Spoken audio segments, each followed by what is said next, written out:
नमस्कार, आप देख रहे हैं CWB हिंदी न्यूज। शुक्रवार सुबह खेलो इंडिया के लिए आइस स्केटिंग हरियाणा की टीम का चयन कर लिया गया है, जिसमें सोनीपत के परिरीक्षित खरोलिया व वेदांत का नाम शामिल है, जबकि शेष दोनों खिलाड़ियों का संबंध गुरुग्राम से है। बड़ी बात यह है कि यह पहला मौका है जब खेलो इंडिया इवेंट में सोनीपत से 2 खिलाड़ियों का नेशनल के लिए चयन हुआ है। हरियाणा आइस स्केटिंग एसोसिएशन के प्रदेश महासचिव नरेश सेलवाड़ ने बताया कि गुलमर्ग श्रीनगर में हो रहे खेलो इंडिया के इवेंट के लिए प्रदेश के खिलाड़ियों की उपलब्धियों को देखते हुए ये चयन किया गया है। भारतीय किसान यूनियन के नेता राकेश टिकैत व गुरनाम सिंह चढ़ूनी इस समय हरियाणा के अलग अलग जगहों पर किसान आंदोलन को मजबूत कर रहे हैं। दोनों ही नेताओं ने जहां बीती 3 फरवरी को जींद के कंडेला गांव में किसानों के सम्मेलन में भाग लिया, वहीं अब उनकी अगली तैयारियां भी जोर शोर से चल रही है। गुरनाम सिंह चढ़ूनी व राकेश टिकैत चरखी दादरी के कितलाना टोल प्लाजा पर आज यानी रविवार को होने वाली महापंचायत में पहुंचकर आंदोलन को मजबूत व किसानों में जोश भरेंगे। वहीं कितलाना टोल पर होने वाली पंचायत होने को लेकर सभी तैयारियों को पूरा कर लिया गया है। भारतीय सेना में जाकर देश सेवा करने वाले युवाओं के लिए बड़ी खबर है। सैनिक जनरल भर्ती, सैनिक लिपिक, स्टोर कीपर तकनीक और सैनिक ट्रेडमैन श्रेणी के लिए भर्ती होगी। इस भर्ती में फतेहाबाद, हिसार, जींद व सिरसा जिला के युवा हिस्सा ले सकेंगे। यह भर्ती 20 फरवरी से 13 मार्च तक हिसार कैंट में आयोजित की जाएगी। रैली में भाग लेने के लिए एडमिट कार्ड का होना अनिवार्य है। एडमिट कार्ड मोड़ा हुआ न हो। उम्मीदवारों को भर्ती के दौरान अपने साथ 8वीं, 10वीं व 12वीं की कक्षा के मूल प्रमाण पत्र के साथ साथ हरियाणा निवास प्रमाण पत्र, जाति प्रमाण पत्र, धर्म और अल्पसंख्यक प्रमाण पत्र तथा साथ ही एफिडेविट लाने भी जरूरी है। टाटा ग्रुप के पूर्व चेयरमैन रतन टाटा को भारत रत्न देने की मांग उठ रही है। इसके लिए सोशल मीडिया पर #भारत रत्न फॉर रतन टाटा कैंपेन चलाया जा रहा है। हालांकि अब खुद टाटा ने सोशल मीडिया पर बयान जारी करके यह कैंपेन रोकने का निवेदन किया है। रतन टाटा ने अपने सोशल मीडिया अकाउंट पर लिखा, सोशल मीडिया पर एक तबके के लोगों की ओर से मुझे एक अवार्ड देने की मांग उठ रही है। मैं आपकी भावनाओं की सराहना करता हूं, लेकिन विनम्र अपील करता हूं कि ऐसे अभियान बंद कर दिए जाएं। मैं भारतीय होने और भारत के विकास और सफलता में योगदान देने के लिए खुद को भाग्यशाली मानता हूं। सोशल मीडिया पर यूजर्स लगातार रतन टाटा के अच्छे कामों की पोस्ट शेयर कर रहे हैं। उनका कहना है कि टाटा ने हर मुश्किल दौर में देश का साथ दिया और देश के विकास के लिए अहम योगदान दिया है।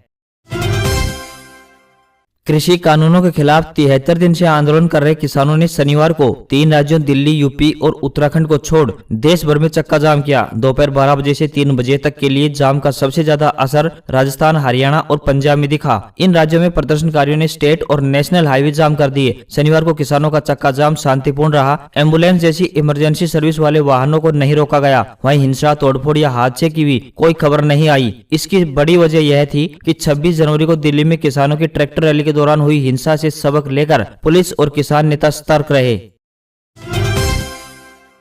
पद्मिनी कोल्हापुरे के बेटे प्रियंक शर्मा ने 4 फरवरी को अपनी गर्लफ्रेंड सजा मोरानी से शादी कर ली। शादी में पद्मिनी की कई बॉलीवुड फ्रेंड्स जैसे भाग्यश्री, जूही चावला आदि ने शिरकत की। पद्मिनी ने बॉलीवुड की बेहतरीन फिल्मों में काम कर इंडस्ट्री में अपनी खास पहचान बनाई है। उनका जन्म 1 नवंबर 1965 को महाराष्ट्रीय परिवार में हुआ था। 10 साल की उम्र में पद्मिनी ने फिल्म इश्क इश्क इश्क में बतौर चाइल्ड आर्टिस्ट एक्टिंग करियर की शुरुआत की थी। इसके बाद सत्यम शिवम सुंदरम, साजन बिना ससुराल, थोड़ी सी बेवफाई जैसी फिल्मों में बतौर चाइल्ड आर्टिस्ट काम किया। 1980 में आई फिल्म इंसाफ का तराजू में अपनी एक्टिंग के लिए उन्हें पहली बार Filmfare best supporting actor का अवार्ड मिला। 15 साल की उम्र में उन्होंने लीड एक्ट्रेस के रूप में फिल्म जमाने को दिखाना है में काम किया। इसके अलावा उन्होंने प्रेम रोग, विधाता, प्यार झुकता नहीं, सौतन, वो 7 दिन, स्वर्ग से सुंदर, प्यार के काबिल, दाता, फटा पोस्टर निकला हीरो जैसी फिल्मों में काम किया।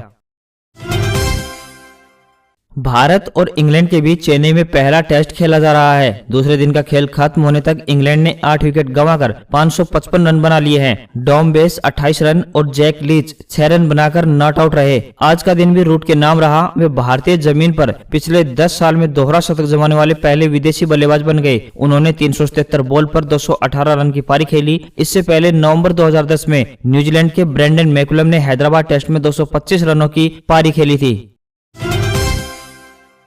कंप्यूटर के जरिए यह पता लगाया जा सकता है कि कोविड-19 संक्रमित मरीज की मौत कब होगी। कोपेनहेगन यूनिवर्सिटी के हालिया रिसर्च में इस बात का दावा किया गया है। शोधकर्ताओं ने बताया कि आर्टिफिशियल इंटेलिजेंस यानी एआई मरीज के डेटा के अध्ययन की मौत की 90% सटीक जानकारी देने में सक्षम है। यह स्टडी प्रसिद्ध जर्नल नेचर में भी छपी है। रिसर्च में अभी कोपेनहेगन और जियालैंड रीजन के मरीजों के डेटा के आधार पर परिणाम देखे गए हैं। इसमें कोरोना मरीज के अस्पताल में भर्ती होने के बाद कंप्यूटर 80% सटीकता के साथ अनुमान लगा सकता है कि मरीज को श्वास यंत्र की आवश्यकता होगी या नहीं।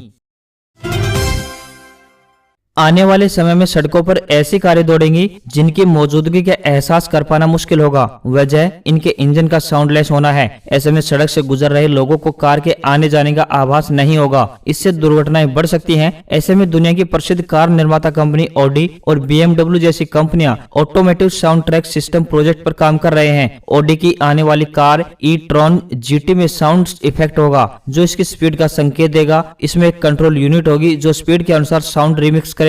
ऑडी में ही आर्टिस्ट व्हीकल अलार्मिंग सिस्टम भी होगा जो राहगीरों को अलर्ट करेगा कि उनके पास से इलेक्ट्रिक व्हीकल गुजर रहा है। ऐसी ही तैयारी BMW की भी है। उसने अपनी i4 का ऑटोमेटिव साउंड ट्रैक तैयार करने के लिए म्यूजिशियन जिमर को हायर किया है। मर्सिडीज बेंज, जगुआर, निसान जैसी कंपनियां भी कुछ ऐसे ही प्रोजेक्ट पर काम कर रही है।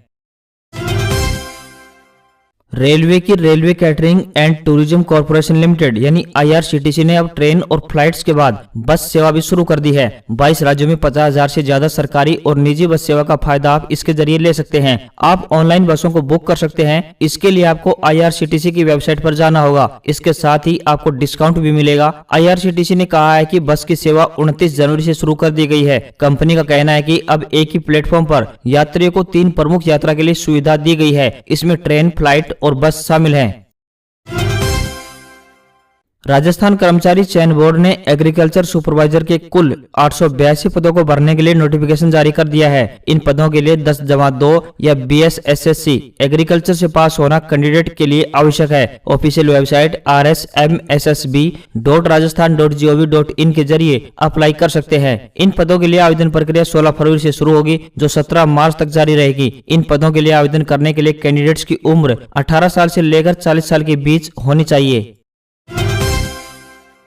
राजस्थान हाईकोर्ट ने बीएड की डिग्री वाले छात्रों को भी रीट की लेवल 1 में शामिल होने की अनुमति दे दी है। हालांकि कोर्ट ने यह भी कहा है कि ऐसे अभ्यर्थी फिलहाल आवेदन कर सकते हैं, लेकिन परीक्षा में बैठ सकेंगे अथवा नहीं इसका पता तभी लगेगा जब कोर्ट का अंतिम फैसला आएगा। शिक्षक भर्ती परीक्षा 2021 यानी रीट से जुड़े एक मामले पर सुनवाई करते हुए हाईकोर्ट ने शुक्रवार को यह अहम आदेश दिया है। हाईकोर्ट ने राज्य सरकार को रीट लेवल 1 में बीएड योग्यताधारी अभ्यर्थियों को आवेदन करने के लिए रीट की अंतिम तिथि भी बढ़ाने का आदेश दिया है। इच्छुक अभ्यर्थी आवेदन कर सकेंगे, लेकिन उनकी परीक्षा इस याचिका के फैसले के अधीन रहेगी। इस मामले में अगली सुनवाई 19 फरवरी 2021 को होगी। राष्ट्रीय अध्यापक शिक्षा परिषद यानी NCTE के नियमानुसार बीएड योग्यताधारी अभ्यर्थी सिर्फ लेवल 2 की परीक्षा के लिए आवेदन कर सकते हैं, जबकि लेवल 1 में सिर्फ BSTC के ही अभ्यर्थी आवेदन कर सकते हैं। बीएड कर चुके कुछ अभ्यर्थियों ने इस फैसले को हाईकोर्ट में चुनौती दी थी।